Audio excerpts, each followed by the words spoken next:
I'm going to bring his knees to his face. And what that does is it bends my elbow, brings my shoulder closer to my wrist, and it keeps my elbow from getting completely locked out.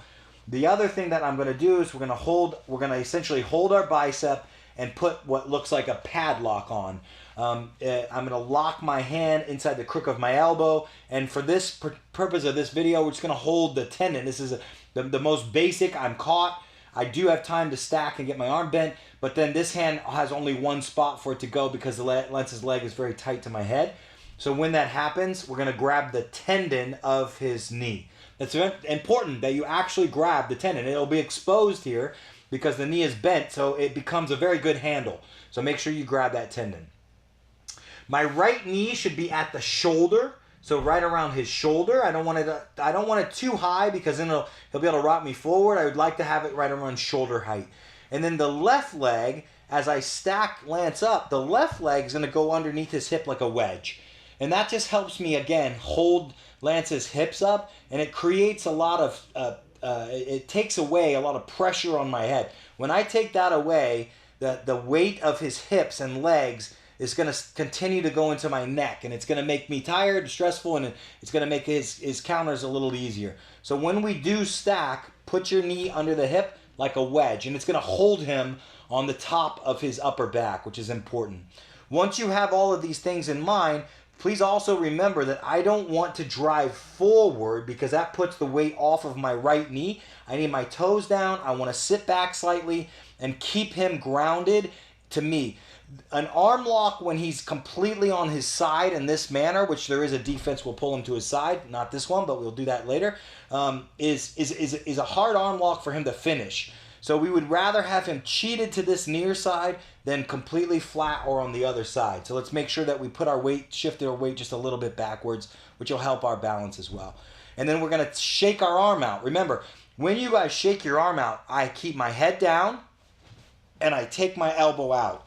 We do not come up off of our training partner's body to shake my arm out because I could extend my own arm. So we keep our head down, and then my left shoulder just begins pulling up, and now my elbow's free. Now my hand is let go of my bicep because my left arm has come out of the hip. Once your elbow is free, you are essentially out of the lock, but we're not going to leave our arm there. We're going to make sure that we take it all the way out, and then my right hand, the one that's grabbing the tendon, is going to pull his knees over, and I'm going to try to lock my right elbow to my right knee, and then this hand is going to do its work. It's going to go around the leg. If I have the gi, we're going to grab the gi, so we can grab the thumb in the gi, in the collar. If you do not, that's no problem whatsoever. We would just put our hand on the cross shoulder, and then here's what we'll do. We'll shift our knees. My left knee is going to go down. My right leg's going to go up. I'm going to continue to pull the legs down, and we keep this side angle, this low side angle. Instead of trying to get all the way around the cross side at once, I want to keep this low side angle with my head down, and then we can weave the leg, and now we can walk around the head. If we stay low in this position, we're going to keep his hip grounded on his side, and that's going to help me stop a lot of follow-ups that he might have. If I can keep him on his left hip, that's good for me, not good for him, because it really just makes his only follow-ups turning away follow-ups rather than follow-ups such as triangles, etc., when he's flat on his spine. So again, he gets me in an arm lock. Yep. I first and foremost bend my elbow by making sure that I stack him knees to nose. We hold the tendon of his knee. My knee is by the shoulder. I have active toes, and then my wedge goes underneath his back. Once we're here, we shake out the shoulder, and I keep my head and elbow down. My elbow comes out from the arm lock, and then we're going to pull our elbow down to our knee. My hand, if there was a gi, we would grab the collar. If not, we can just go hands across to the neck, and then we switch our knees. One knee up, one knee down. But you see the angle that I stay at keeps Lance on his hip. At that moment, we can come back around to this side, get a leg weave. If we rotate around, I'll show you where we are. My right hand can weave the leg. My head can stay down. This hand can go from this side to this side, which is a little more conservative in nature. Help me keeping him pinned.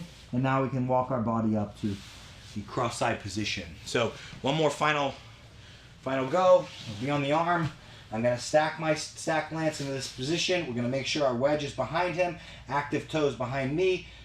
One right shoulder down, left shoulder up. The knee goes into place. My right leg goes into my knee. This hand goes on the cross neck. We switch our knees. We pull his arm across body, and now we're ready to take the back, if that's what he gives me, or take cross side in this position if we can't do anything more. So our basic stacking guard approach, remember this is a late stack, so I'm going to hold the tendon rather than catching the leg, but it's a fine defense and probably one that you'll be using forever when you're arm locked.